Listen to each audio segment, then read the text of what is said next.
Now we are starting with benchmarking. Benchmarking का मतलब क्या होता है? बेंचमार्किंग का मतलब होता है कंपैरिजन। जो पिक्चर आपके सामने प्रेजेंट किए हैं उससे एक बात रिवील होती है कि I am waiting my self. हम अपने आप को वेट कर रहे हैं। किसके कंपैरिजन में वेट कर रहे हैं? हम कंपेयर कर रहे हैं अपने आप को मार्केट लीडर से। एक तरफ हम लिख देते हैं मार्केट लीडर को और एक तरफ हम रखते हैं अपने आप को answer.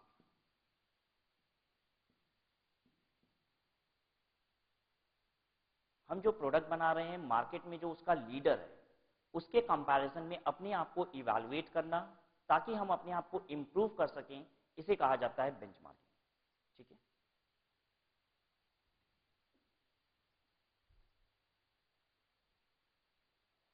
This is a very important chapter from theory perspective. Theory from this chapter was asked in the following attempts. ये आपको नवंबर 2003 में आ चुका है, नवंबर 2004 में, नवंबर 2008 में, नवंबर 2009 और मई 2010। इतनी बार इसमें से थ्योरी आ चुकी है। No practical question from this chapter till date. आज तक कोई भी प्रैक्टिकल क्वेश्चन इस चैप्टर से नहीं आया है। तो थ्योरी पर्सपेक्टिव से ये चैप्टर हमारे लिए एक इंपॉर्टेंट चैप्टर बनता है। तो हम लोग इन कॉन्सेप्ट समझने जा रहे हैं कि बेंचमार्किंग क्या चीज होती है। ठीक है।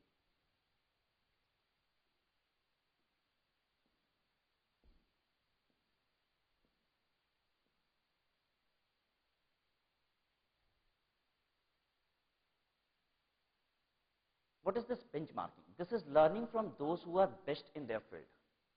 हम जिस प्रोडक्ट को बना रहे हैं, हम जो काम कर रहे हैं, हम हमेशा चेस करने की कोशिश करते हैं उस इंसान को जो हमारी इंडस्ट्री में सबसे आगे है। ठीक है। और अपने आप को अब इवैल्यूएट करते हैं। ठीक है। Where we stand and what to improve. हम लोग कोशिश ये करते हैं जानने की हम उनकी पोजीशन पे कहाँ पे स्टैंड कर रहे हैं और हमें क्या क्या इंप्रूवमेंट करने की जरूरत है ताकि हम क्या कर सकें, उनकी बराबरी कर सकें। ठीक है। एट टाइम्स हम सिर्फ उनकी बराबरी करना नहीं चाहते हैं, हम तो चाहते हैं कि हम उन्हें भी क्या कर सकें, कंपटीशन में पीछे कर सकें। ठीक है। तो this is basically a race. ये एक रेस होती है जिसमें हम मार्केट के लीडर को हराना चाहते हैं। ठीक है।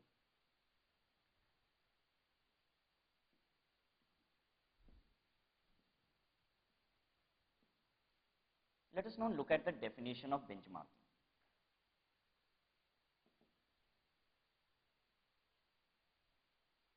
अगर आपको लिखने में परेशानी होगी पैरेलली तो आप नोट मत कीजिएगा, या जितना आप लिख पाओगे शॉर्ट में उतना लिख लीजिएगा। You can have the slide of the class. ठीक है। आप क्लास की स्लाइड ले सकते हो रिवीजन के लिए, सो दैट कि आपको पिक्चर के साथ सारी चीजें मिल जाएं। बेंचमार्किंग क्या होती है? Benchmarking can be defined as identifying, understanding and adopting best practices. आप आइडेंटिफाई करते हो मार्केट में, मतलब सबसे पहले तो बेंचमार्किंग का पहला स्टेप होता है कि खोजो उन लोगों को जिससे हम अपने आप को कंपेयर करेंगे। ये खोज है उन लोगों की जो मार्केट के सबसे बेहतर लोग हैं। अंडरस्टैंडिंग, उनको इवैल्यूएट करो, उनको समझो। एंड अडॉप्टिंग बेस्ट प्रैक्टिसेस, मतलब अब उनकी बातों को हम क्या करेंगे, अपने यहां अडॉप्ट करेंगे। तो बेंचमार्किंग तीन चीजें होती है: मार्केट के लीडर को पहचानना, उनको समझना, और जो वो करते हैं वो अपने यहां अडॉप्ट कराना। ठीक है। एडॉप्ट क्या कराते हैं हम? Adopting in relation to. In relation to वाली जो बात है वो एडॉप्टिंग के रेफरेंस में है। क्या चीज एडॉप्ट करना है हमको? Will be adopting best practices in relation to product, product के रिलेशन में। और दूसरी बात है process by which those products are created and delivered. हम देखेंगे कि वो लोग जो मार्केट के लीडर्स हैं वो कैसा प्रोडक्ट बनाते हैं। ठीक है। और दूसरी बात हम ये भी देखेंगे कि वो किस प्रोसेस से अपने प्रोडक्ट को बनाते हैं, क्या क्या स्ट्रैटेजी अपनाते हैं। इनफैक्ट प्रोसेस का मतलब सिर्फ प्रोडक्ट की क्रिएशन नहीं है, प्रोडक्ट की डिलीवरी भी है। जैसे वो लोग अपने कस्टमर से कैसे बात करते हैं, ऑर्डर्स लेते समय ऐसा क्या बोल देते हैं कि कस्टमर क्या करता है, तुरंत ऑर्डर दे देता है। ठीक है। उनको 2 फोन पे ही ऑर्डर मिल जाता है और हम 50 बार फोन करते हैं तो हमको ऑर्डर नहीं मिलता है, ऐसा क्या रीजन है? ठीक है। तो हम लोग बहुत सारी चीजें इवैल्यूएट कर रहे हैं। हम देखते हैं कि दूसरी कंपनी जो है वो एक बार जिस कस्टमर से ऑर्डर ले लेती है, एक बार तो मेहनत करती है ऑर्डर लेने के लिए, लेकिन 4 से 5 बार ऑर्डर फिर उन्हें रिपीट मिल जाता है। लेकिन मेरे यहां ऐसा होता ही नहीं है। हम तो जब तक अपने कस्टमर को चेस नहीं करते हैं तब तक हमें ऑर्डर ही नहीं मिलता है। एक कस्टमर जो हमसे माल ले जाता है दोबारा भी हमें क्या करना पड़ता है, उसे चेस ही करना पड़ता है। ठीक है। उनके सेल्स लिटरेचर कैसे हैं, वो कैसा पैम्फलेट देते हैं, वो अपने सेल के प्रोडक्ट के बारे में जब डिस्क्रिप्शन देते हैं तो वो कैसा देते हैं और हम जो डिस्क्रिप्शन देते हैं वो कैसा देते हैं। तो this is complete revamping of our processes. That is production process as well as our delivery process. ठीक है, तो बेंचमार्किंग का मतलब होता है मार्केट के लीडर्स को पहचानना, उन्हें समझना और उनके यहां जो अच्छी चीजें हो रही हैं उन्हें अडॉप्ट करना। अडॉप्ट करना प्रोडक्ट के रेफरेंस में, उनके प्रोसेसेस के रेफरेंस में और साथ ही साथ उनके डिलीवरी के रेफरेंस में, मतलब उनकी कंप्लीट प्रोसेसिंग को हमें अंडरस्टैंड करना है।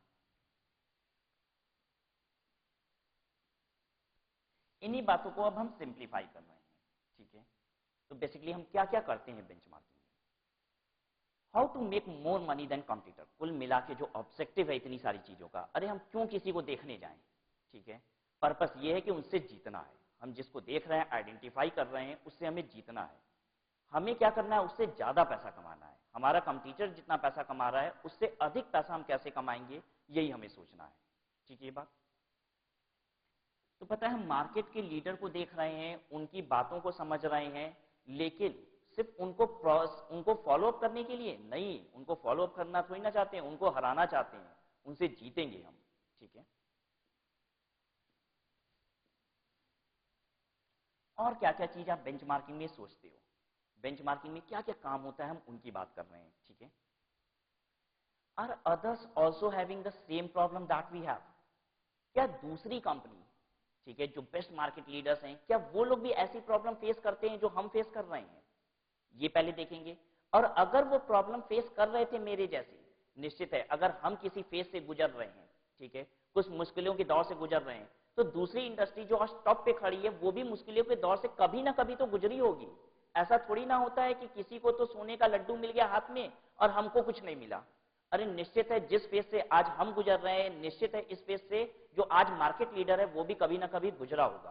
ठीक है, तो वो मार्केट लीडर उस फेज को कैसे ओवरकम किया, क्या किया ऐसा कि वो प्रॉब्लम उनके यहां से खत्म हो गई और मेरे यहां से खत्म नहीं हो रही है। ठीक है, तो ये रिकॉग्नाइज करना भी क्या है, बेंचमार्किंग है। तो बेंचमार्किंग में हम देखते हैं कि हमारे कॉम्पिटिटर्स किस तरीके से अपनी प्रॉब्लम को ओवरकम करते हैं और आगे बढ़ जाते हैं, और ऐसा क्या है जो हम ओवरकम नहीं कर पा रहे हैं। ठीक है, तो अब हम जानने की कोशिश करेंगे कि उन फेजेस को जो आज हम क्या कर रहे हैं, मुश्किलों के दौर को कह रहे हैं, उन्होंने कैसे दूर किया था इसको।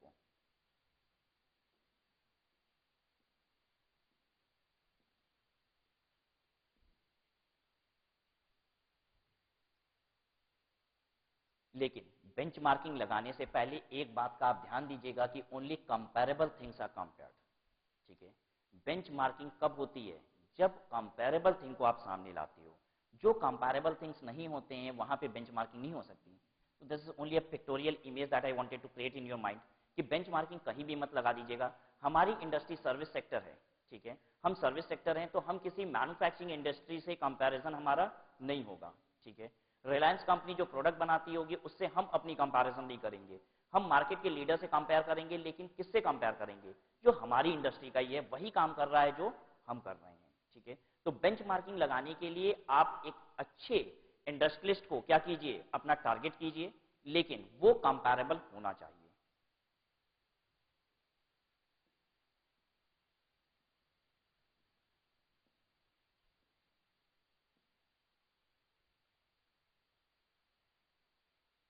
बेंचमार्किंग की डेफिनेशन आपको एग्जाम में 2 से 3 बार आ चुकी है, और बेंचमार्किंग स्टेजेस भी 2 से 3 बार आ चुकी है। ठीक है, what is this benchmarking stages. Benchmarking आप कैसे करते हो, सबसे पहले understand current performance. Understand current performance, किसकी परफॉर्मेंस को अंडरस्टैंड करना है, किसकी परफॉर्मेंस को सबसे पहले हम समझेंगे, अपनी खुद की। ठीक है, हमारी जो अपनी परफॉर्मेंस है उसे आप सबसे पहले समझिए। उसके बाद आइडेंटिफाई लीडर, आप जिस इंडस्ट्री में हो, जिस ट्रेड में हो, उसके लीडर को आइडेंटिफाई कीजिए। फिर क्या कीजिए, कंपेयर विथ लीडर, अपने आप को लीडर से कंपेयर कीजिए। तो हम एक एक करके बात करते हैं। Understand current performance, understanding current performance of my firm, अपनी फर्म।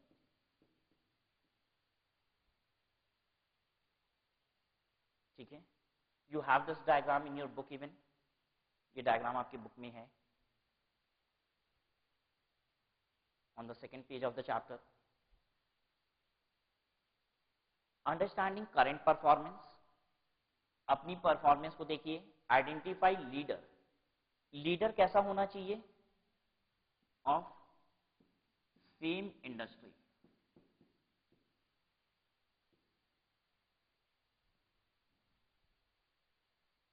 जिस इंडस्ट्री को आप बिलोंग करते हो उसी इंडस्ट्री के मार्केट लीडर को आइडेंटिफाई कीजिए। उसके बाद कंपैरिजन कीजिए। इनफैक्ट पता है कंपैरिजन वर्ड कहां से बना ही है? तरक्की करने के लिए कंपैरिजन बहुत इंपॉर्टेंट है। आप तब तक तरक्की नहीं कर सकते हो, आप तब तक बेनिफिट नहीं पा सकते हो जब तक आप कंपेयर करना नहीं जानते हो। ठीक है, अगर आप सेटिस्फाइड हो, जो हो रहा है सब बढ़िया तो है, अब जरूरत क्या है, तो ध्यान दीजिए आप कभी भी ग्रो नहीं कर सकते। ठीक है, और कंपैरिजन एक कंटिन्यूअस प्रोसेस है, क्योंकि ग्रोथ कभी भी खत्म नहीं हो सकता। क्या ऐसा हो सकता है कभी कि अब तो वो स्टेज आ गई है जिससे आगे कुछ सोचा ही नहीं जा सकता है, ये तो मैक्सिमम लेवल है ग्रोथ का? नहीं, ग्रोथ का कोई मैक्सिमम लेवल नहीं होता। ठीक है, तो हमेशा आप अपने आप को कंपैरिजन कीजिए, कंपेयर कीजिए विद द लीडर्स, तो निश्चित है आप में ग्रोथ आएगी। Learn from the leaders, leader से लर्न कीजिए,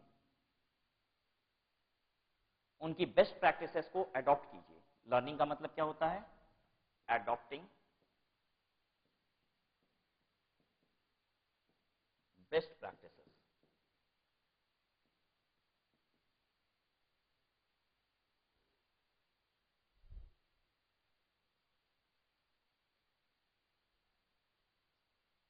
उसके बाद उसे इंप्लीमेंट कर दीजिए। जो भी प्रैक्टिसेस आपने लर्न की उनकी उसे इंप्लीमेंट कर दीजिए। किस लिए इंप्लीमेंट कर दीजिए? To close performance gap. Performance का जो गैप था मेरे परफॉर्मेंस का और जो मार्केट लीडर का परफॉर्मेंस है, उस परफॉर्मेंस में बहुत गैप है, उस गैप को हम फिलअप करना चाहते हैं। ठीक है, तो बेंचमार्किंग स्टेजेस क्या है? सबसे पहले अपनी परफॉर्मेंस को देखो। ठीक है, याद कैसे रहेगा? सबसे पहले हम अपनी परफॉर्मेंस को देखेंगे, फिर मार्केट में जो सबसे ऊपर है उसको देखेंगे, हम अपने आप को मार्केट के लीडर के साथ कंपेयर करेंगे, उससे अच्छी बातों को जानने की कोशिश करेंगे और उसकी अच्छी बातों को अपने यहाँ इंप्लीमेंट कर देंगे। ठीक है, तो we must focus less on to learning these things. हमारा कॉन्सेप्ट डेवलप होना चाहिए, हम तुरंत अपने आप ऑटोमेटिक इन बातों को लिख पाए। ठीक है, तो अपने आप को देखिए, मार्केट के लीडर को देखिए, कंपेयर कीजिए, उसके बाद उनसे अच्छी बातों को सीखिए और उनकी अच्छी बातों को अपने यहाँ इंप्लीमेंट कर दीजिए।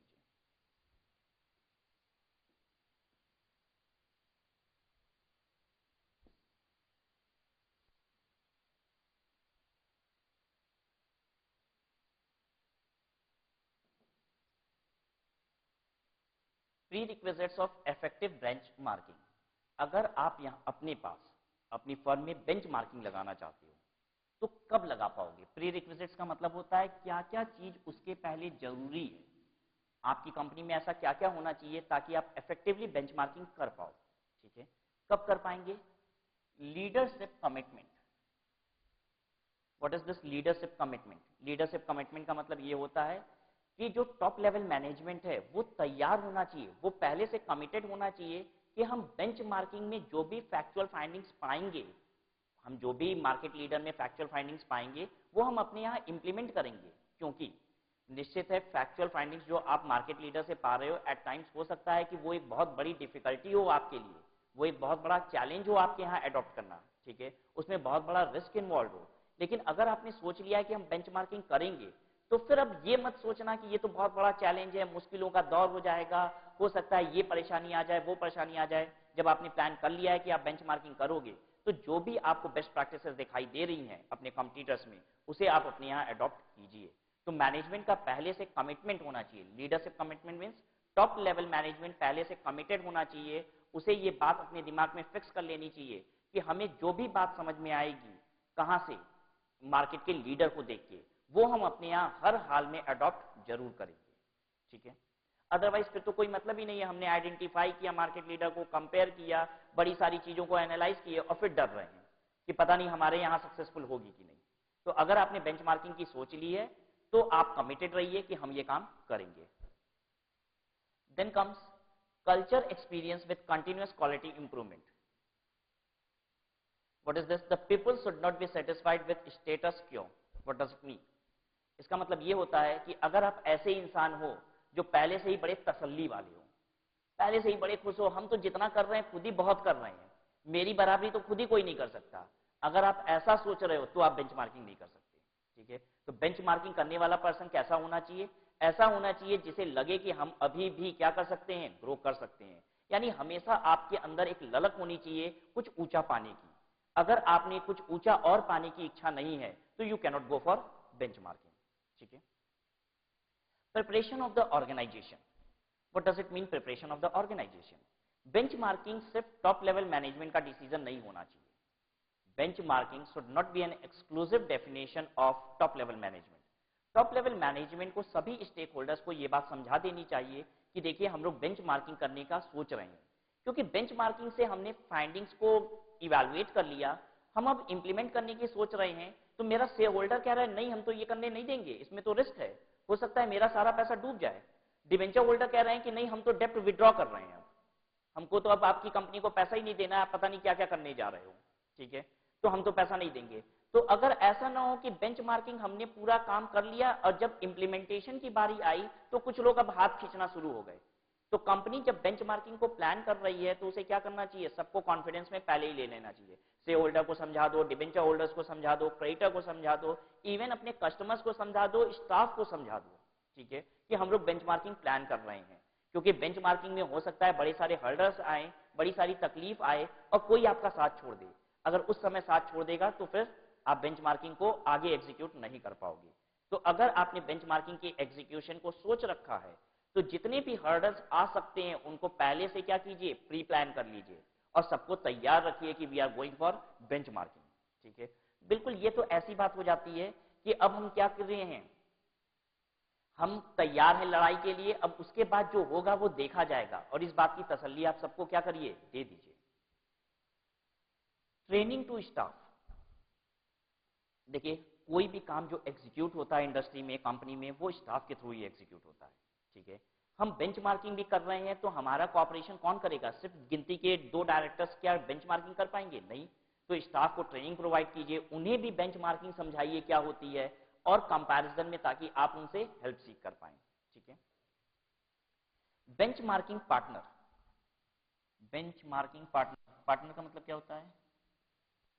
पार्टनर का मतलब है वो पर्सन जिससे आप कंपेयर कर रहे हो। Benchmarking partner means that other person, that other company through which with which you are comparing yourself, ठीक है। Benchmarking partner, in case of external benchmarking, the selection and willingness of the other partner are quite important prerequisite. ध्यान दीजिए, अगर सिर्फ हम चाहते हैं कि हम बेंचमार्किंग कर पाएंगे, हमको बेंचमार्किंग करना है, तो मेरे अकेले सोचने से बेंचमार्किंग नहीं होता। पता है बेंचमार्किंग कैसे होता है? आपको जिस कंपटीटर से कंपेयर करना है अपने आप को, आपको उस कंपटीटर के पास जाना पड़ेगा, आपको उनसे बड़ी सारी इंफॉर्मेशन सीख करनी पड़ेगी। क्या आप ऐसे ही बस सोचोगे हमको कंपेयर करना है उनसे, तो ऐसे ही कंपेयर थोड़ी ना हो जाएगा। आपको उनके पास जाना पड़ेगा, उनके कॉन्सेप्ट्स को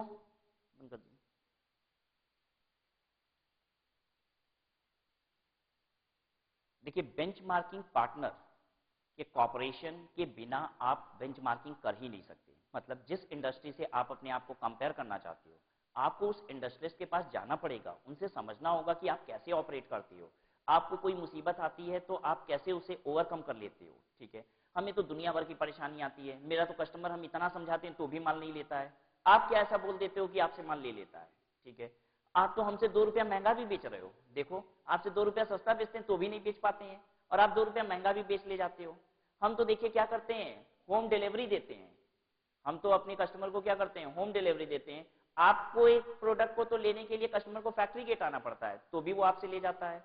तो इन तरीके की बातों को हम उनसे पूछते हैं, समझते हैं, हमें कुल मिला के उनसे ये समझना होता है कि आप इतनी ऊंचाई तक पहुंचे कैसे, ठीक है।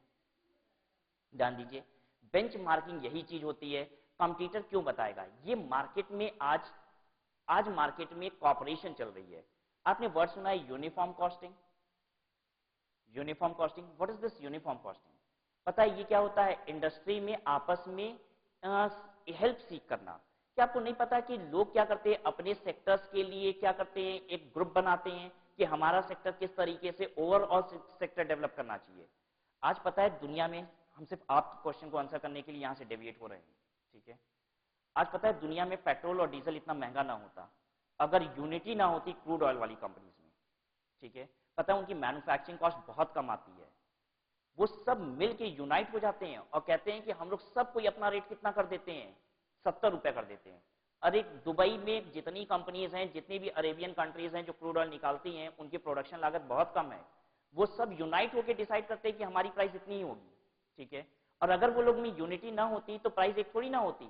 पता है क्या होता है, इंडिया जब एक अरेबियन कंट्री से मांगने जाती कि हमको तेल चाहिए, पेट्रोल चाहिए, तो एक कंट्री कोट करती 70 रुपया, दूसरी कोट कर देती 60 रुपए में ले लो, हम ही से ले लो 60 रुपए में, उन सबने यूनिटी बना रखी है। कोई भी बेचेगा माल कितने में बेचेगा, इतने में ही बेचेगा, क्योंकि सबका प्रोडक्ट बिक जाएगा। अरे ये तो हम लोग कौन से प्रोडक्ट को डील कर रहे हैं, वो प्रोडक्ट जिसकी डिमांड हायर है इन कंपैरिजन टू सप्लाई, तो आगे पीछे कभी ना कभी तो बिकेगा, तो क्यों लड़ना पड़ा है। ठीक है, although they are into competition, वो कंपटीशन में है लेकिन यूनाइट होकर सारे काम करते हैं। ठीक है, तो बहुत सारे इंडस्ट्री अपनी इंडस्ट्री को ग्रोथ देने के लिए वो लोग क्या करते हैं, मिलके काम करते हैं। ठीक है, और देखिए दुनिया का सिस्टम ही है, इस हाथ दे उस ले ले। ठीक है, ये प्यार का दस्तूर नहीं है, दुनिया का दस्तूर है। ठीक है, आज आप कह रहे हो कि हम अपने मार्केट लीडर से क्या करेंगे, बहुत सारी बातें जानेंगे। पता है जो मार्केट लीडर है वो भी किसी ना किसी से ये बात जानेगा। ठीक है, हो सकता है वो नेशनली ये बात ना जाने, वो इंटरनेशनली जानना चाहता है। ठीक है, और ये दुनिया का दस्तूर है, आपसे जो छोटा है वो आपसे भी कंसल्टेंसी मांगेगा। ठीक है, और जब हमारी पूरी इंडस्ट्री में ऐसा प्यार भाव होता है तभी ये सब कुछ चल पाता है। हम किसी से इंफॉर्मेशन सीख करते हैं तो किसी को इंफॉर्मेशन देते भी हैं, और अगर ऐसा होता है तभी बेंचमार्किंग पॉसिबल है। ठीक है, और बेंचमार्किंग दुनिया में हो रही है, बहुत सारे लोग इंटरनेशनल बेंचमार्किंग लेते हैं, फॉरेन की कंपनीज तक हेल्प करती हैं कि आप कैसे ग्रो कर सकते हो, हमने कैसे ये अचीवमेंट को लिया है। ठीक है, इनफैक्ट लोग तो अपनी ऊंचाइयों की कहानी दुनिया को सुनाना चाहते हैं, लोग बताते हैं कि हम कैसे इन ऊंचाइयों पे पहुंचे हैं। ठीक है, हाँ, बेंचमार्किंग में कभी भी कोई अपनी सेंसिटिव डाटास को नहीं देता है। ठीक है, जो बहुत क्रूशियल इंफॉर्मेशन होती है, सेंसिटिव इंफॉर्मेशन होती है, वो नहीं देते। हम कैसे एक चीज को ओवरकम किए हैं ये बताने में किसी का कुछ नहीं बिगड़ता। ठीक है, तो बेंचमार्किंग पार्टनर से हम क्या करते हैं, बहुत सारी बातों को समझने की कोशिश करते हैं सो दैट कि हम उनके बराबर हो पाए। कंटिन्यूअस प्रोसेस, बेंचमार्किंग एक कंटिन्यूअस प्रोसेस है, ये कभी खत्म नहीं होती कि हमने एक बार कंपैरिजन किया था, वो काम हमने अपने यहाँ इंप्लीमेंट कर लिया, बड़ी अच्छी बात है, फिर कंपैरिजन कीजिए। ठीक है, और बार बार कंपैरिजन करते रहिए और अपने आप को क्या कीजिए, डेवलप करते रहिए। एक सेकेंड, एक चीज आपके दिमाग में पहले डालें, पता है मार्केट लीडर हर सेंस में डिफरेंट हो सकता है। कहने का मतलब ये है, देयर आर टू कंपनीज ए और एक दूसरी कंपनी है बी। ठीक है, पता है इन दोनों का प्रॉफिट बराबर आता है, इन दोनों का प्रॉफिट बराबर आता है, लेकिन इसका खर्चा जो है कस्टमर ऑर्डर लेने का खर्चा इसका बहुत कम है। ठीक है, और इसका कस्टमर ऑर्डर लेने का खर्चा बहुत हाई है। ठीक है, इसके डिलीवरी के खर्चे बड़े कम हैं और इसका डिलीवरी का खर्चा बहुत हाई है, दोनों की प्रॉफिट बराबर है। ठीक है, पता है क्या ये दोनों लोग अपनी प्रॉफिट को मैक्सिमाइज कर सकते हैं, कर सकते हैं। पता है इसके लिए ए कंपनी के लिए कहेगा कि मेरे लिए बी मार्केट लीडर है, किस लिए, डिलीवरी के सेंस में। अरे डिलीवरी में जबरदस्त है, पता नहीं सब कौन सी पैकिंग करते हैं, कैसे करते हैं, कितने कम खर्चे में ये लोग सारे ऑर्डर्स को एग्जीक्यूट करा देते हैं, जबकि मेरा डिलीवरी का खर्चा इतना हाई हो जाता है। अगर ये हमें डिलीवरी की कुछ बातें समझा देगा तो हम भी क्या कर सकते हैं, अपने प्रॉफिट को मैक्सिमाइज कर सकते हैं। देखिए इसकी जरूरत क्या है, ये कह रहा है मेरे लिए ए जो कंपनी है ये मार्केट लीडर है। किस लिए मार्केट लीडर है, ये लोग का कस्टमर ऑर्डर का खर्चा पता नहीं इतना कम क्यों होता है, ये लोग के कस्टमर ऑर्डर्स लेने में खर्चे बहुत कम होते हैं। ये लोग एक बार फोन पे बात करते हैं, कस्टमर ऑर्डर दे देता है और 4 बार और ऑर्डर दे देता है बिना पूछे भी। ठीक है, और मेरे यहाँ तो ऐसा होता नहीं है, हम तो अपने सेल्समैन को बार बार भेजते हैं कस्टमर के पास, तब जाके कहीं ऑर्डर मिलता है। 10 बार भेजते हैं तो एक बार ऑर्डर मिलता है, और ये लोग एक बार फोन करते हैं तो 10 बार ऑर्डर मिलता है। ठीक है, तो अब ये कंपनी चाहती है कि ये लोग हमें कुछ बातें बताएं ऐसी, ताकि हम भी अपने यहाँ ऐसा कुछ इंप्लीमेंट कर पाए। ठीक है, ये बात तो पता है। अब ये दोनों कंपनी एक दूसरे के लिए क्या है, बेंचमार्किंग पार्टनर। ये इससे कुछ जानना चाहती है, ये कंपनी इससे कुछ जानना चाहती है। मार्केट लीडर आप कैसे समझते हो, is profit a measure of market leadership, no. अरे मार्केट लीडरशिप हर एक एंगल में होती है, हर एक प्रोसेस में होती है, हर एक एग्जीक्यूशन में होती है। ठीक है, हम किसी मायने में बहुत बेहतर हैं, दूसरा किसी मायने में बहुत बेहतर है। ठीक है, तो हर कोई को एक दूसरे की जरूरत पड़ती है, और अगर हर कोई हाथ नहीं मिलाएगा तो निश्चित है बेंचमार्किंग नहीं हो पाएगी। और जब सोचिए जब हर लोगों की जरूरत है, हर लोगों की जरूरत है, तो बेंचमार्किंग होती होगी कि नहीं, सब होती है, सबको जरूरत है इसकी। ठीक है, जो मार्केट में सबसे ज्यादा प्रॉफिट कमा रहा है, क्या वो और अपने प्रॉफिट को बढ़ा सकता है कि नहीं, बढ़ा सकता है। अरे सबसे ज्यादा प्रॉफिट कमाने का मतलब ये थोड़ी ना होता है कि आप हर जगह बेस्ट हो। अरे बहुत सारी चीज ऐसी होगी जहां पे आपके वेस्टेजेस हो रहे हैं, खर्चे अधिक हो रहे हैं, आप चाहो तो उसे और इंप्रूव कर सकते हो। ठीक है, तो कोई ना कोई प्रोसेस ऐसा होगा, कोई ना कोई एग्जीक्यूशन ऐसा होगा जिसमें आप सबसे ज्यादा कमाने वाली कंपनी के लिए भी कोई मार्केट लीडर है। क्लियर है बात आपको? This is a continuous process. Willingness to share information, सबसे इंपॉर्टेंट बात यह भी होती है कि आप में विलिंगनेस होनी चाहिए शेयर करने की। ठीक है, अगर हम विलिंगनेस नहीं होगी तो बेंचमार्किंग नहीं हो सकती। जो आपकी बात थी वो खत्म हो जा रही है यहाँ पे। अगर हम नहीं चाहते हैं बताना, हम नहीं चाहते हैं किसी से जानना, तो नहीं होगी बेंचमार्किंग। ठीक है, so these were prerequisites of benchmarking.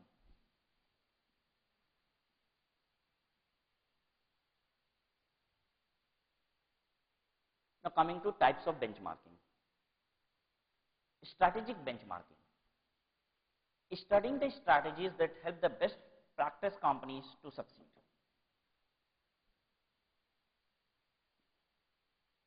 Strategic benchmarking का मतलब होता है हम लोग जो मार्केट लीडर्स हैं, जो सबसे अच्छी कंपनीज हैं, उनकी स्ट्रैटेजीज को बस पढ़ना। ठीक है, मतलब इस एंगल में वो सबसे बेहतर थे, इस एंगल में वो सबसे बेहतर थे, तो उनकी जो बेहतर वाली बात है बस उसको एनालाइज करना। ठीक है, हम लोग पूरे कंपनी को फोकस नहीं कर रहे हैं, हम लोग पूरी कंपनी को फोकस नहीं कर रहे हैं, कंपनी का जो बेस्ट स्ट्रैटेजी पार्ट है बस उसको क्या कर रहे हैं, फोकस कर रहे हैं। मतलब हमारी बेंचमार्किंग का तरीका क्या है पता है, हम बहुत सारी कंपनीज को एक साथ देख रहे हैं। ठीक है, और जिस कंपनी की जो स्ट्रैटेजी हमको अच्छी लगती है उसको हम अडॉप्ट करने की कोशिश कर रहे हैं। तो हमारा जो टारगेट बेंचमार्किंग पार्टनर है वो एक नहीं है, वो कई सारे हैं। हम लोग स्ट्रैटेजी को फोकस कर रहे हैं, नॉट टू द कंपनी। ठीक है, कॉम्पिटिटिव बेंचमार्किंग, कॉम्पिटिटिव बेंचमार्किंग में आप सिर्फ अपने कॉम्पिटिटर को देखते हो। ठीक है, तो ये बताइए अगर हमें प्लान ही देखना है, हमें प्लान ही देखना है, तो क्या ऐसा हो सकता है हम लोग शूज बनाने वाले हैं, ठीक है, एक दूसरी कंपनी है जो जीन्स बनाती है, हम शूज बनाने वाली कंपनी है, एक दूसरी कंपनी है वो जीन्स बनाती है, क्या हम लोग जीन्स वाली कंपनी से उनके सेल्स के तरीके समझ सकते हैं? बिल्कुल समझ सकते हैं। अरे स्ट्रैटेजी जानने में क्या है, प्रोडक्शन प्रोसेस इनसे नहीं समझेंगे कि आप अपनी प्रोडक्शन कॉस्ट को कैसे लोअर कर देते हो। अरे सेल स्ट्रैटेजी तो इससे भी ली जा सकती है, ली जा सकती है कि नहीं, ली जा सकती है। ठीक है, तो जब हम स्ट्रैटेजी पे फोकस करते हैं तो बेसिकली ये जरूरी नहीं होता कि वो कंपनी आप ही के सेक्टर की हो, बड़ी सारी बातें हम दूसरी सेक्टर की कंपनी से भी समझ सकते हैं जब हम फोकस करते हैं स्ट्रैटेजी पे।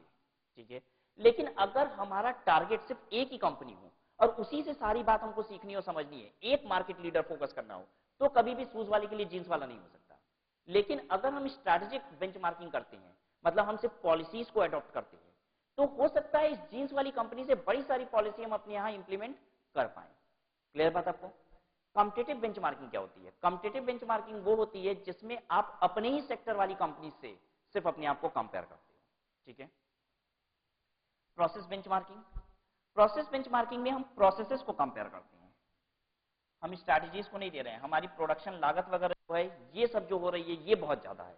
ठीक है, हम जानना चाहते हैं ये लोग पैकिंग कैसे करते हैं कि खर्चा कम आता है, ये लोग कौन सा मटेरियल यूज करते हैं, ये लोग किस तरीके से प्रोडक्शन लेबर को पेमेंट करते हैं। ठीक है, लेबर की पेमेंट उनकी भी उतनी है, मेरी भी उतनी है, उनका प्रोडक्शन हायर कैसे हो गया? तो वो बताते हैं कि हम लोग ना हेल्थ से प्रीमियम प्लान देते हैं अपने लेबर को। ठीक है, हम लोग रोवन के सिस्टम के थ्रू उनको प्रीमियम पे करते हैं। तो ये सब बातें हम जानना चाहते हैं सो दैट कि हम अपने यहाँ भी इनको इंप्लीमेंट कर पाएं और अपनी प्रोडक्शन को इनहांस कर पाएं। ठीक है, तो प्रोसेस इंप्रूव करने के लिए जब आप बेंचमार्किंग करते हो, this is called process benchmarking. Internal benchmarking क्या होती है?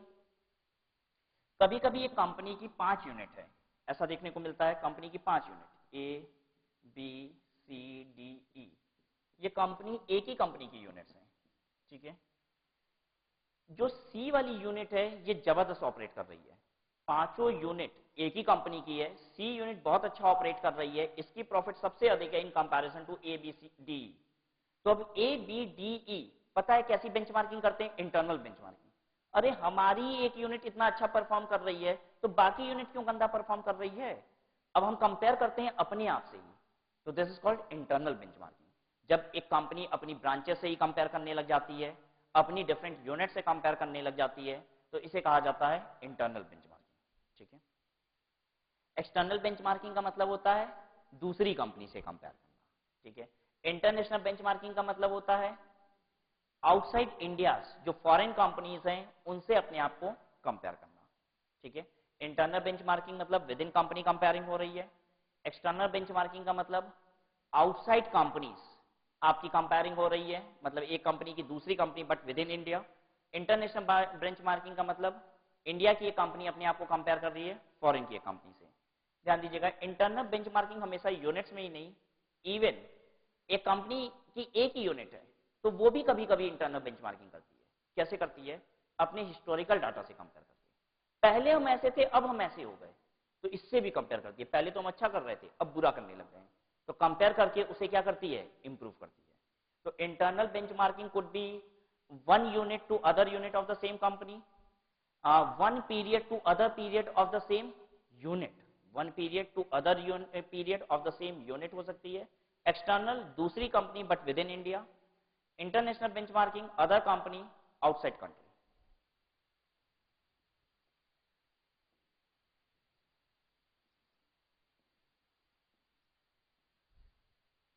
Content of theory is very very high in this subject, are you aware of it?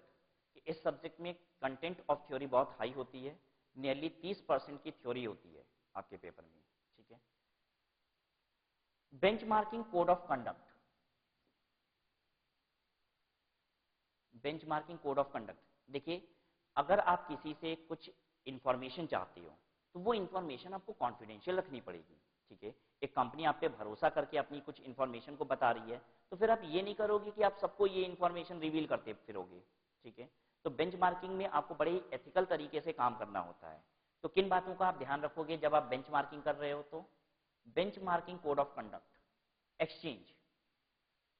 सबसे पहली बात तो अगर आपको लेने के लिए हाथ फैला रहे हो तो देने वाला हाथ भी तैयार रखना।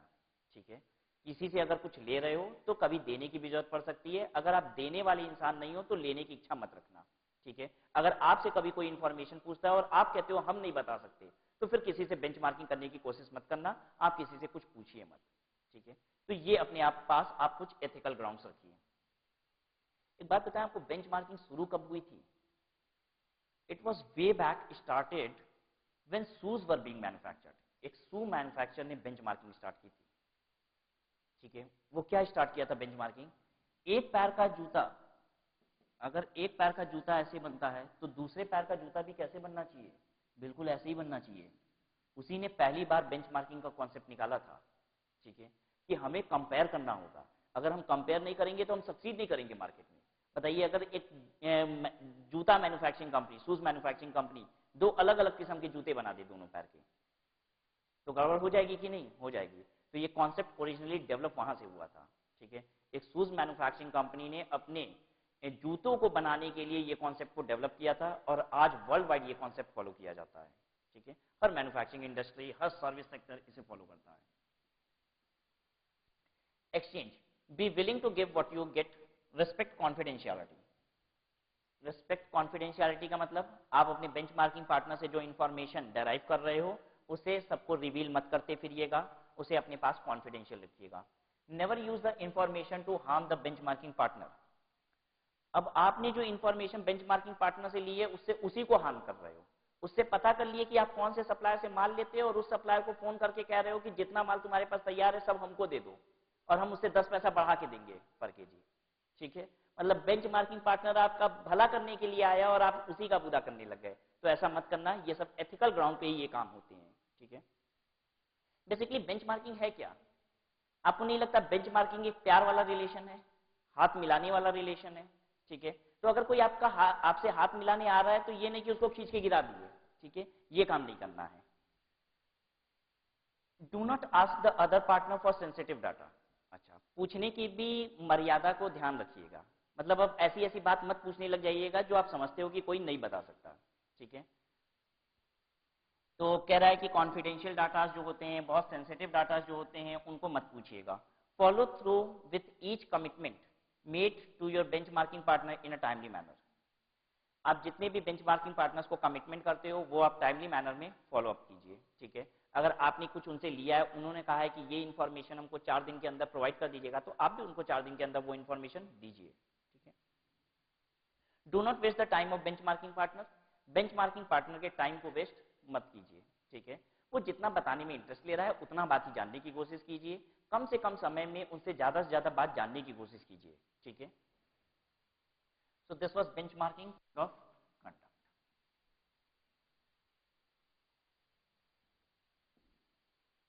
So this was all about theory perspective. अब हम लोग प्रैक्टिकल बात कर रहे हैं, ठीक है। देखिए बेंचमार्किंग में आपको प्रैक्टिकली मार्केट में जो होता है वो बेंचमार्किंग स्टेटमेंट बनाया जाता है, ठीक है। ये कंपैरिजन का स्टेटमेंट, बेंचमार्किंग स्टेटमेंट का मतलब होता है कंपैरिजन स्टेटमेंट, ठीक है।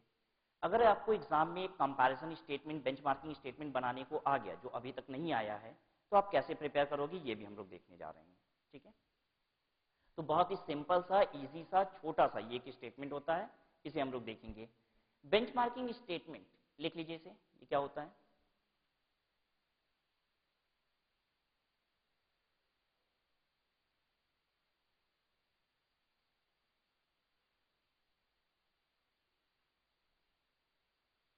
Benchmarking statement gives the following comparison. Inter firm comparison भी करते हैं और इंट्रा फर्म कंपैरिजन भी करते हैं।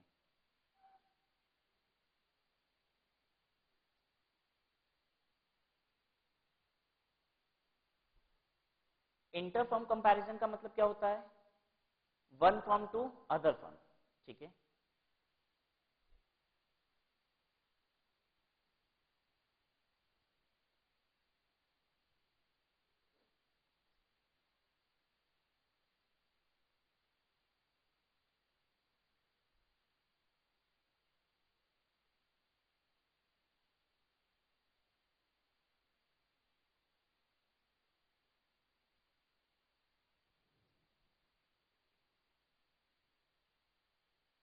इंटर फर्म कंपैरिजन और intra firm comparison. Inter firm comparison का मतलब होता है कंपैरिजन विद अदर फर्म्स, ठीक है।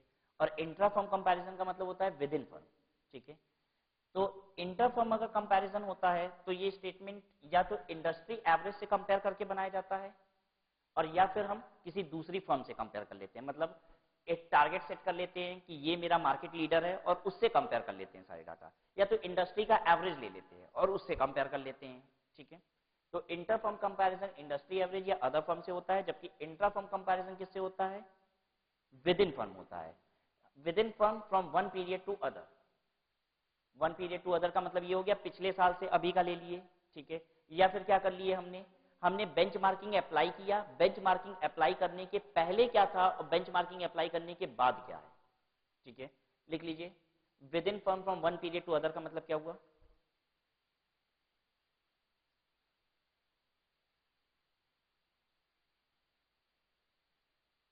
परफॉर्मेंस।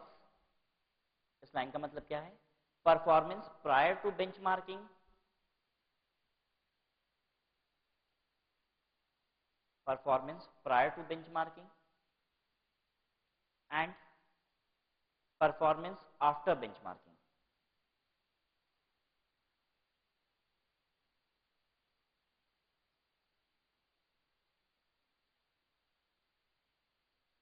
ठीक है, चलिए क्वेश्चन देखते हैं, हम लोग स्टेटमेंट बनाएंगे फिर उसका।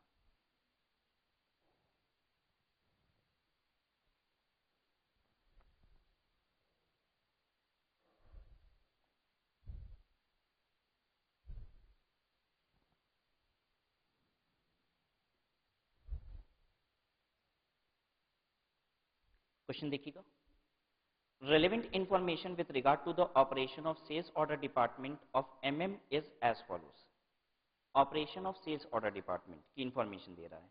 A team of staff deals with the existing customer in respect of problem with orders, orders के बाद and है, orders and with prospective customers inquiring about potential orders।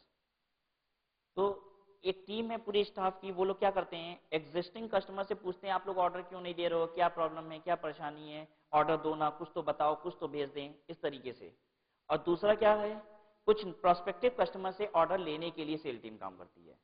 तो हमारी एक सेल टीम है, स्टाफ टीम है, वो क्या करती है, जो मेरे एग्जिस्टिंग कस्टमर है उनसे पूछती है बताइए क्यों आजकल ऑर्डर नहीं दे रहे हो आप लोग, और नए कस्टमर से बात करती है कि चलिए हमें ऑर्डर दीजिए कुछ। उसके बाद the processing of order requires communication with production and dispatch function. Order process कैसे होता है, ऑर्डर प्रोसेस करने के लिए जो टीम है आपके यहाँ, जो कंपनी में स्टाफ हैं, उनको कम्युनिकेट करना होता है प्रोडक्शन और डिस्पैच फंक्शन दोनों से। फंक्शन का मतलब होता है डिपार्टमेंट, ठीक है। आपको प्रोडक्शन डिपार्टमेंट से बात करनी होती है और डिस्पैच डिपार्टमेंट से बात करनी होती है। तो देखिए जो ऑर्डर लेने वाला डिपार्टमेंट है वो क्या करता होगा, ऑर्डर ले लेता होगा, फिर प्रोडक्शन डिपार्टमेंट से पूछता होगा तुम्हारे पास इतना माल रेडी है कि नहीं, और फिर डिस्पैच डिपार्टमेंट को क्या बोलता होगा, इतना माल डिलीवर कर दो। ठीक है, तो कह रहा है जो ऑर्डर लेने वाला डिपार्टमेंट है वो प्रोडक्शन डिपार्टमेंट से और डिस्पैच डिपार्टमेंट से दोनों से बात करता है। The nature of business in such that there is some dispatching of part order to customer. Business का नेचर ऐसा है कि ये लोग कुछ पार्ट डिस्पैचिंग करते हैं। पार्ट डिस्पैचिंग का मतलब क्या होता है कि जैसे कस्टमर का ऑर्डर आया 100 यूनिट का, मेरे पास 100 यूनिट नहीं थी, 60 यूनिट ही रेडी थी, तो 60 यूनिट एक बार भेज देते हैं, फिर कहते हैं 40 यूनिट अभी एक दिन बाद भेज देंगे। ठीक है, कहने का मतलब ये है कि ऐसा भी आपको दिख सकता है कि कंपनी में ऑर्डर आए 100 लेकिन डिस्पैचेज हुए 125। क्यों डिस्पैचेज 125 हुए, कई बार माल नहीं था मेरे पास तो पहले कम भेजे फिर बाद में थोड़ा सा और भेजे। तो कह रहे हैं कंपनी का बिजनेस का नेचर ऐसा है कि पार्ट डिस्पैचेस भी होते रहते हैं। फिर उसके बाद sales literature is sent out to existing and prospective customer. Sales literature का मतलब होता है प्रोडक्ट का डिस्क्रिप्शन, प्रोडक्ट की प्राइस, मतलब पैम्फलेट वगैरह। ठीक है, तो कुछ आप सेल्स के लिटरेचर यानी पैम्फलेट्स वगैरह सेंड करते हो एग्जिस्टिंग कस्टमर को, प्रोस्पेक्टिव कस्टमर को by means of monthly mail sort. ठीक है, the activity matrix below shows the budget for the sales order department. Activity cost matrix sales order department का cost element, total cost, customer negotiation, processing of home order लिख दीजिए उसको, processing of home order.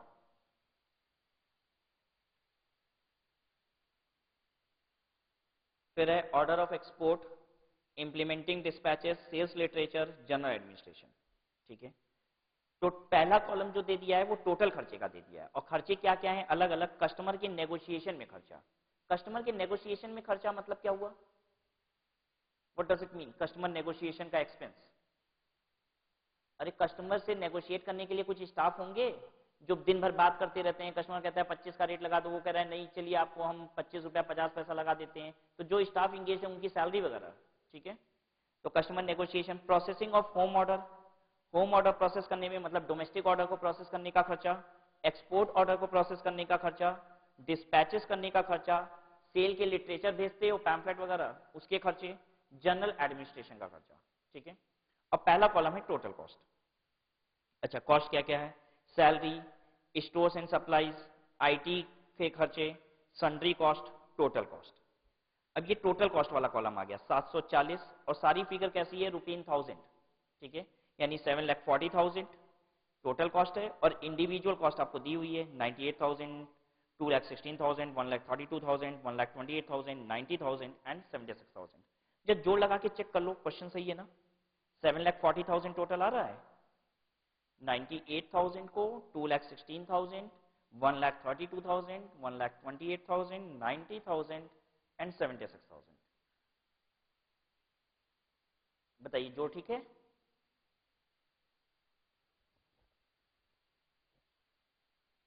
This is 7,40,000। चलिए अब नीचे देखिए, volume of activity, volume of activity और उसके नीचे दिया हुआ है एक्टिविटी। वॉल्यूम ऑफ एक्टिविटी 2000, और एक्टिविटी क्या है, कस्टमर्स, मतलब कितने कस्टमर्स को आपने क्या किया, डील किया, ऑर्डर लिया आपने।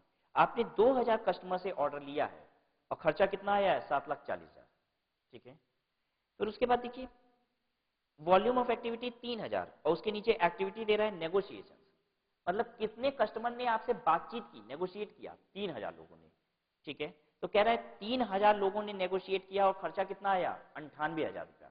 ठीक है, टोटल कितने कस्टमर्स ने आपको ऑर्डर दिया, 2000। देखिए भाई हम कैसे कहते हैं, हम टोटल खर्चा कितने कस्टमर्स का कहेंगे, जितनों से हमको कुछ मिला है। ठीक है, तो 2000 कस्टमर से हमको कुछ ना कुछ मिला होगा, इसलिए हम कह रहे हैं 2000 कस्टमर का खर्चा है, टोटल खर्चा 7,40,000, जबकि 2000 नहीं, नेगोशिएट तो 3000 कस्टमर से हुआ है। ठीक है, ऑर्डर कितने कस्टमर से आया है, 1200 से नहीं आया है, वो गलत टाइप हो गया है, 1200 को काट दीजिए, वहां लिख दीजिए 5000, हाँ 5000, 1200 की जगह पे 5000 लिख दीजिएगा।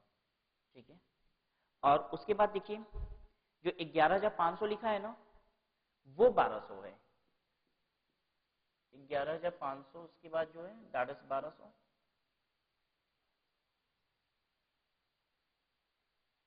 और जो इम्प्लीमेंटिंग डिस्पैचेस है वो खाली है, दैट इज 11,500। ठीक है, दिस 5,000 वाज मिसिंग एक्चुअली।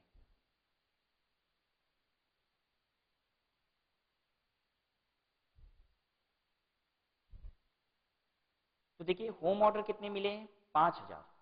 ठीक है, 5,000 ऑर्डर मिले हैं, कस्टमर तो मेरे कितने नेगोशिएट किए, 3,000, ऐसा कैसे हो गया? 5,000 होम ऑर्डर है, 1,200 एक्सपोर्ट के ऑर्डर हैं, और कस्टमर नेगोशिएट किए हैं 3,000 ही। तो एक ही कस्टमर कई बार तो ऑर्डर देता होगा, 2 बार 3 बार भी तो ऑर्डर देता होगा, इसलिए ऑर्डर अधिक है। ठीक है, इंप्लीमेंटिंग डिस्पैचेस, अच्छा ऑर्डर आया है होम ऑर्डर 5,000 और एक्सपोर्ट ऑर्डर आया 1,200, यानी कुल मिला के ऑर्डर ही कितनी बार आया है, 6,200। तो इतनी बार डिस्पैचेस कैसे हो गया 11,500? पार्ट ऑर्डर के भी तो डिस्पैचेस होते हैं, मेरे पास अगर माल कम होता है तो एक बार कम भेज देते हैं, फिर बैलेंस भेज देते हैं। बस एक्टिविटीज वगैरह हो गई पूरी। अब आगे देखिए, MM has decided to acquire additional computer software with internet links in order to improve the effectiveness of the sales order department. MM ने प्लान किया है कि वो कुछ एडिशनल कंप्यूटर सॉफ्टवेयर लेगा, इंटरनेट लिंक लेगा, ताकि सेल्स ऑर्डर डिपार्टमेंट इफेक्टिव हो जाए। पता है ये क्या मतलब है? बेंचमार्किंग कर रहा है। किसी दूसरी कंपनी से पता किया होगा, सब वो लोग कंप्यूटर लगाए होंगे, इंटरनेट लिंक्स होंगे, जिससे सेल्स ऑर्डर अच्छा मिलता होगा उनको, सेल्स ऑर्डर डिपार्टमेंट की इफेक्टिवनेस बढ़ती होगी। The cost to the company of this initiative is estimated at 2,30,000। इसकी कॉस्ट आएगी 2,30,000 रुपया।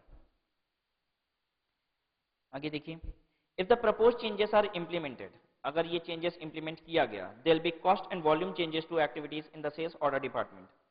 कह रहा है अगर ऐसा इसको इंप्लीमेंट करेंगे तो खर्चे और वॉल्यूम ऑफ एक्टिविटी दोनों बदल जाएंगे। खर्चे तो बदलेंगे ही भाई, कंप्यूटर आएगा, इंटरनेट लगवाएंगे तो खर्चे तो बढ़ेंगे ही। ठीक है, तो खर्चे कुछ चेंज होंगे और वॉल्यूम भी चेंज हो जाएगा। वॉल्यूम चेंज होने का मतलब ये है कि अब हो सकता है हम अधिक कस्टमर से क्या कर पाए, इंटरेक्ट कर पाए, अधिक कस्टमर को माल डिलीवर कर पाए। कह रहा है एक्टिविटीज वॉल्यूम भी आपकी बदलेंगी। There will be cost and volume changes to activities in the sales order department and it is estimated that the following activity cost matrix will result। तो अगर आप कंप्यूटर लेके आते हो, इंटरनेट लिंक लगाते हो, तो ये सब कुछ होगा। जहां पे लिखा है ना additional computer software interlink internet link, उसको अंडरलाइन करो। Additional computer software internet link, ये सब अंडरलाइन करो, और उसकी जगह पे लिखिए benchmarking.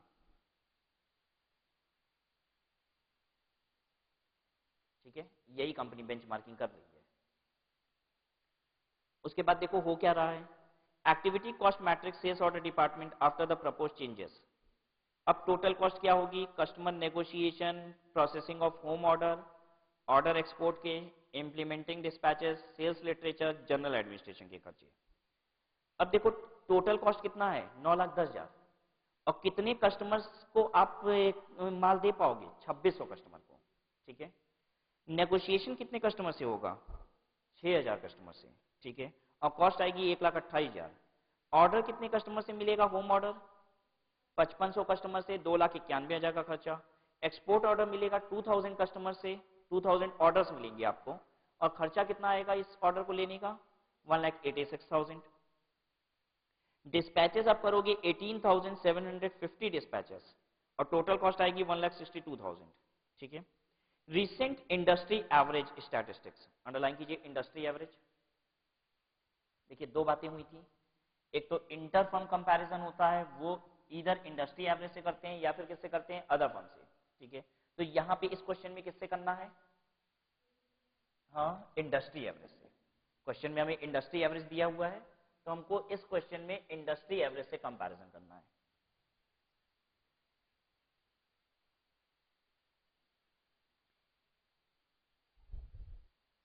Recent industry average statistics for sales order department activities in business of similar size, customer mix and product mix are as follows. Cost per customer per year. एक customer पे एक साल में क्या खर्चा आता है, 300 रुपया का, इंडस्ट्री में ये चल रहा है। तो हम देखेंगे कि मेरा एक कस्टमर पे खर्चा कितना आता है, मेरा एक कस्टमर पे कितना खर्चा आता है, कैसे पता चलेगा। बेंचमार्किंग के पहले आता था 7,40,000 2,000 कस्टमर पे, अब बेंचमार्किंग के बाद कितना आता है, 9,10,000 रुपए आता है 2,600 कस्टमर पे। ठीक है, तो हम कंपेयर कर लेंगे, देखेंगे कि हम फेवरेबल पोजीशन में है कि एडवर्स पोजीशन में है। Cost per home order processed, industry में एक होम ऑर्डर प्रोसेस करने का खर्चा कितना? Cost per export order process, एक एक्सपोर्ट ऑर्डर प्रोसेस करने का खर्चा कितना? कॉस्ट पर डिस्पैच, एक डिस्पैच का खर्चा कितना? Sales literature cost per customer, एक कस्टमर पे सेल लिटरेचर का खर्चा कितना? Average number of order per customer per year, एक कस्टमर ऑन एन एवरेज कितने ऑर्डर देता है? ठीक है, इंडस्ट्री में क्या एवरेज चल रहा है? एवरेज नंबर ऑफ डिस्पैचेस पर ऑर्डर, कितने नंबर ऑफ डिस्पैचेस पर ऑर्डर हो रहे हैं? ठीक है, मतलब एक ऑर्डर पे कितनी बार डिस्पैच करना पड़ रहा है on an average. Requirement, prepare an analysis both indicative and quantitative monetary as appropriate which examines the application of IT initiative। IT initiative के implement करने की analysis statement तैयार कीजिए। The analysis should include a benchmarking exercise, underline कीजिए benchmarking exercise। वो analysis एक benchmarking exercise होनी चाहिए on the effectiveness of sales order department, ठीक है, जिससे आप ये दिखा पाओगे कि सेल्स ऑर्डर डिपार्टमेंट मेरा कितना इफेक्टिव है। तो कैसे हम इफेक्टिव दिखाएंगे? हम बेंचमार्किंग के बाद दिखाएंगे क्या परिवर्तन आया है और इंडस्ट्री के एवरेज से हम लोग कहां स्टैंड करते हैं। Both its current position and the industry standard provided, उसकी करंट पोजीशन से कंपेयर कीजिए, इंडस्ट्री के स्टैंडर्ड से कंपेयर कीजिए। You should incorporate comment on additional information likely to improve the relevance of the exercise. आपको यह भी बताना है कि आप किस तरीके से चाहते हो कि ये कंपनी इंप्रूव करे, ये भी बताइए।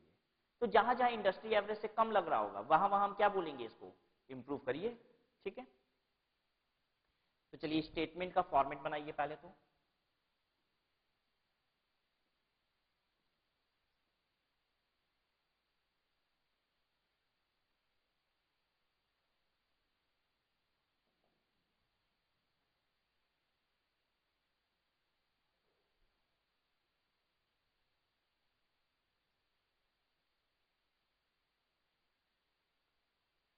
कॉलम बनाइए बेंचमार्किंग स्टेटमेंट में पर्टिकुलर बेसिस, पर्टिकुलर का मतलब है कौन कौन से आइटम पे आप कंपैरिजन करोगे। ठीक है, बेसिस कैलकुलेशन उसका कैसे करोगे, फिर firm before benchmarking, firm after benchmarking. ठीक है, बेंचमार्किंग के पहले की पोजीशन, बेंचमार्किंग के बाद की पोजीशन, फिर इंडस्ट्री एवरेज लेंगे और फिर इंट्रा फर्म कंपैरिजन पे रिमार्क करेंगे और इंटर फर्म कंपैरिजन पे।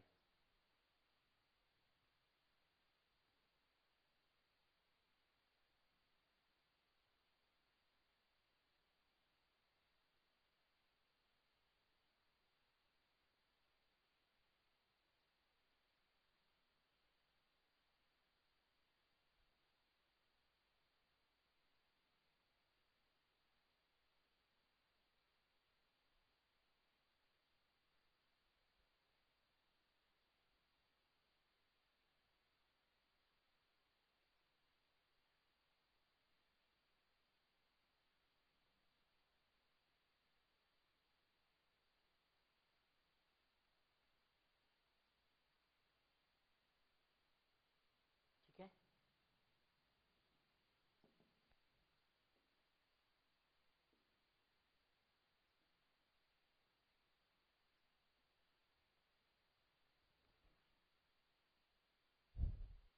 चलिए सबसे पहला बेसिस है cost per customer.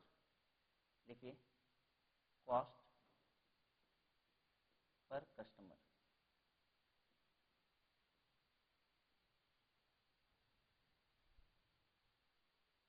Cost per customer कैसे कैलकुलेट करेंगे हम लोग? Total cost divided by number of customer, total cost divided by number of customer.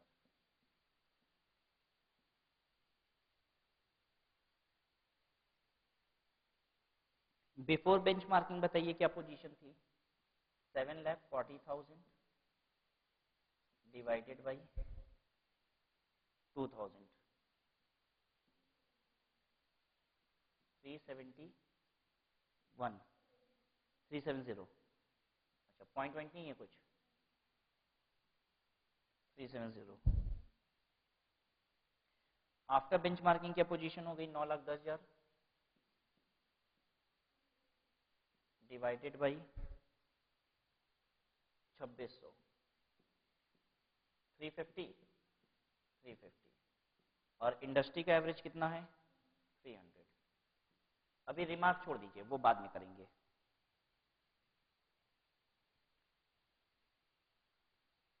Cost per home order, cost per home order,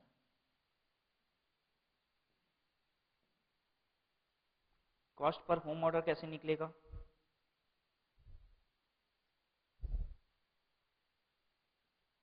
cost of processing, processing का जो खर्चा है divided by number of home order.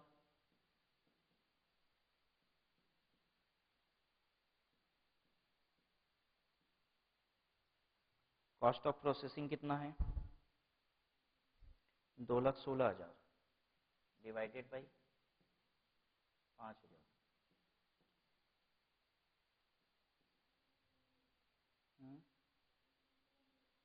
43.2 और यहाँ पे after benchmarking 2,91,000 divided by 5,500,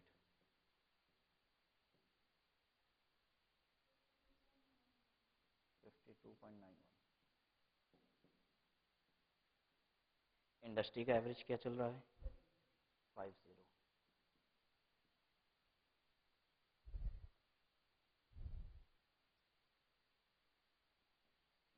cost per export order,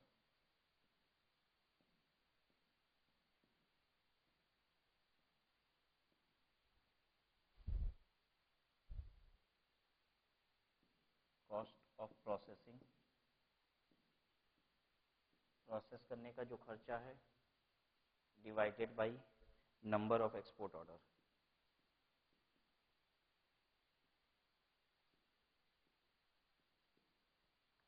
processing का खर्चा 1,32,000 divided by 1,200,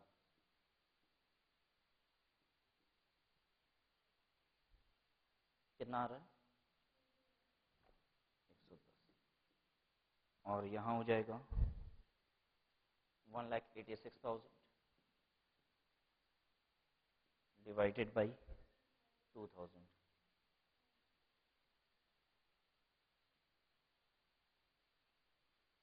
93।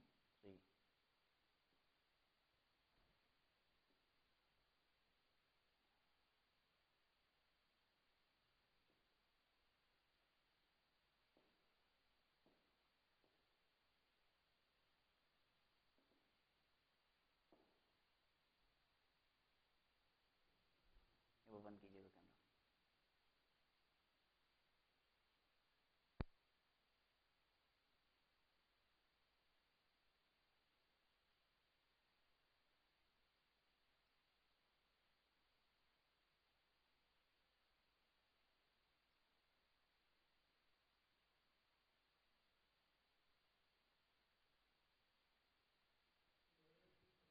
कितना 2,000 कितना हो गया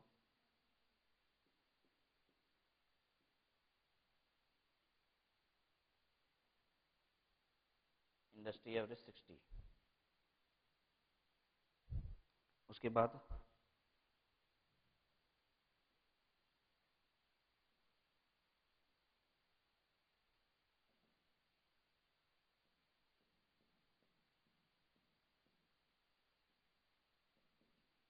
cost per dispatch, dispatch cost divided by number of dispatch.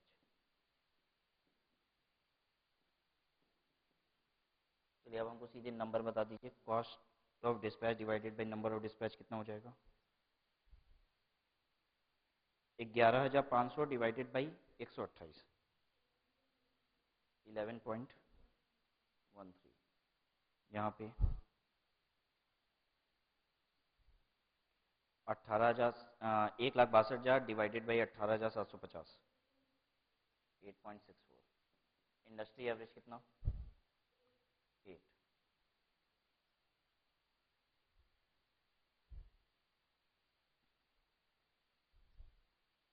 Sales literature पर कस्टमर, सेल्स लिटरेचर पर कस्टमर बताइए। Cost of literature divided by number of customer.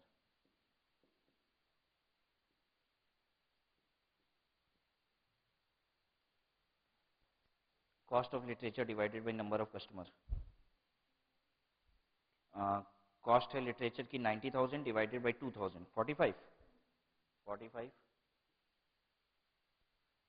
अब 72,000 डिवाइडेड बाय 2600, 27.69। इंडस्ट्री का एवरेज कितना है? 35 रुपये।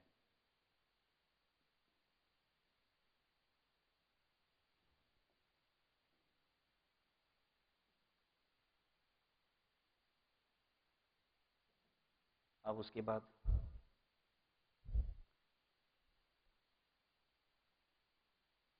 Average number of order per customer, ये हो जाएगा number of order divided by number of customer.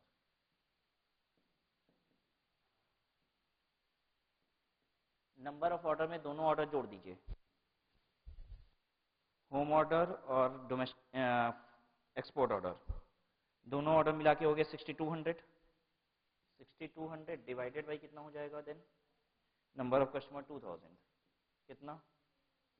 3.1।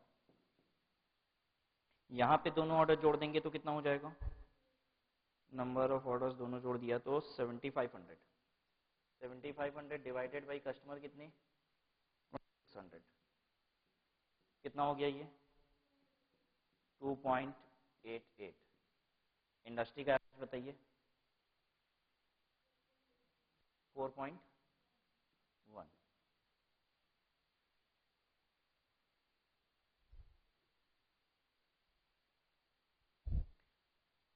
अब लास्ट आइटम क्या है इसमें? Dispatches.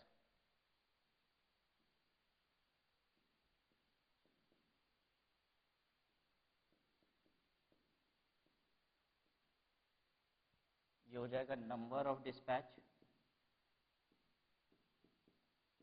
Divided by number of customer.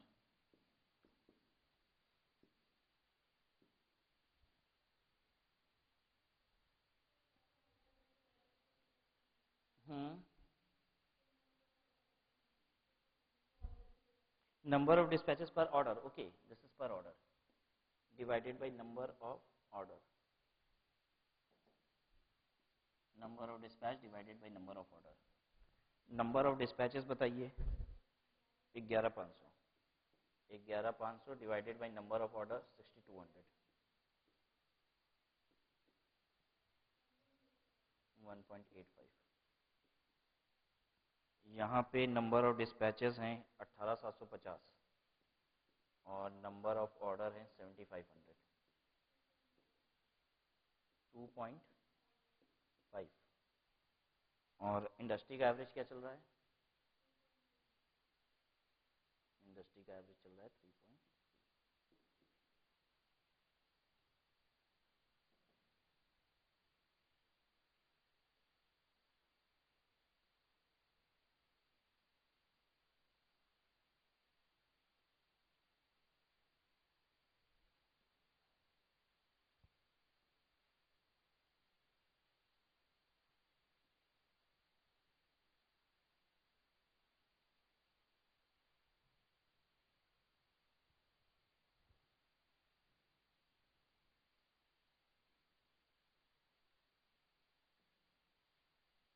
चलिए अब रिमार्क दीजिए, यही मेन काम है इसमें।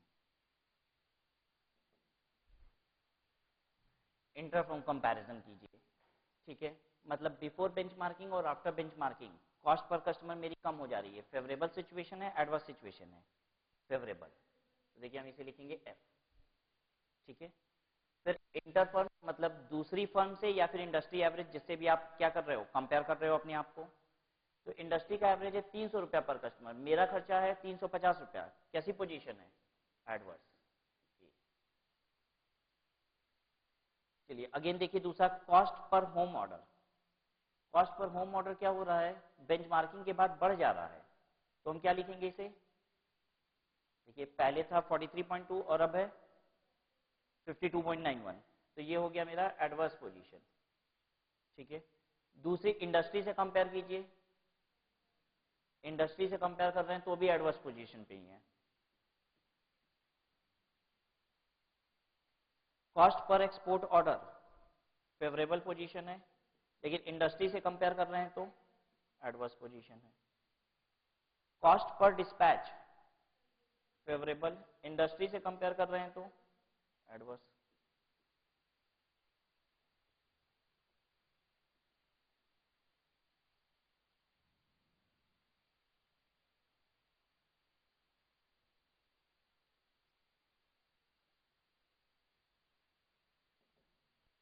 ये बताइए फेवरेबल, इंडस्ट्री से कंपेयर करें तो भी favourable. Average number of order per customer, हाँ ये बताइए average number of order per customer, एक कस्टमर से 3.1 ऑर्डर मिलता है और यहाँ आप 2.88 मिल रहा है, तो फेवरेबल हो गया, एडवर्स हो गया। एक कस्टमर से कितने ऑर्डर मिलते हैं ये बात हो रही है, ये एडवर्स हो गया। बताइए इंडस्ट्री में ये चल रहा है कि एक कस्टमर से 4.1 ऑर्डर आता है और मेरा है 2.88, क्या है, adverse. Average number of dispatches, average number of dispatches पर ऑर्डर,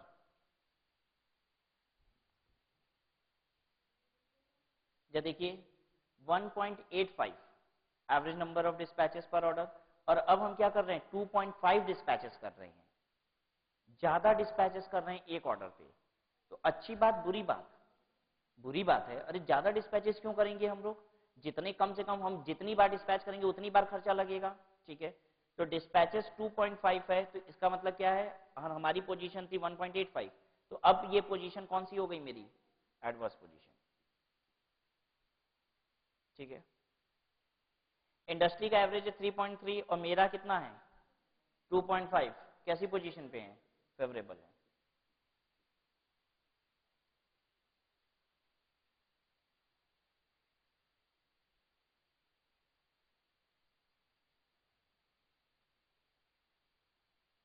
ठीक है बात। अब देखिए कहाँ कहाँ हम लोग एडवर्स पोजीशन पे हैं, हम लोग रिमार्क में लिख देंगे कि वो कॉस्ट हम लोग को और क्या करनी होगी, फर्दर रिड्यूस करनी होगी। ठीक है, चलिए लिखिए,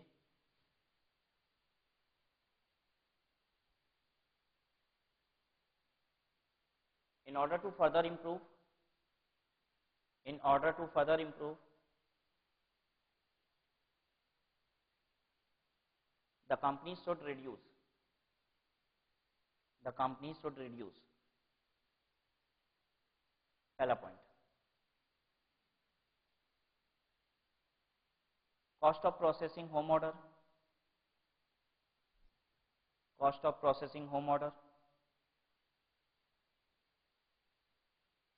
दूसरा cost of processing export order,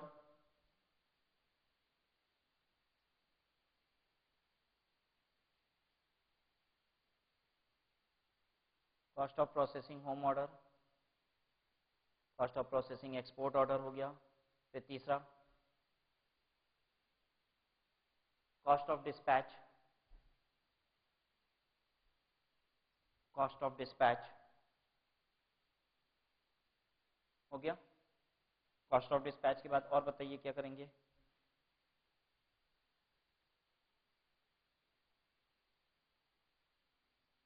चौथा the company should focus on taking repeat order from customer, the company should focus on taking repeat order from customer।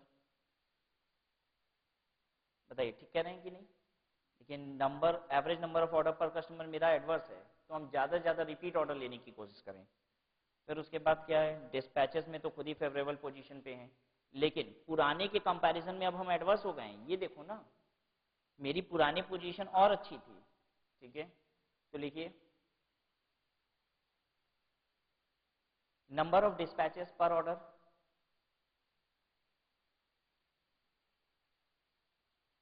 should be controlled,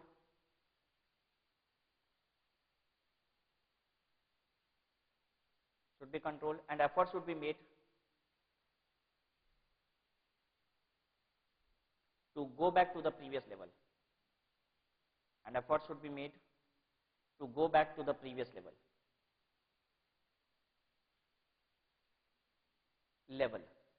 go back to the previous level, ठीक है। ये तो देखिए benchmarking, you will focus more on to theory portion. आज तक आपको exam में सिर्फ थ्योरी पोर्शन आई है, but will be prepared for practical question. अगर आपको कभी एग्जाम में बेंचमार्किंग स्टेटमेंट आ गया तो आप इस तरीके से उसे बना दोगे, ठीक है। तो with this we have done with benchmarking.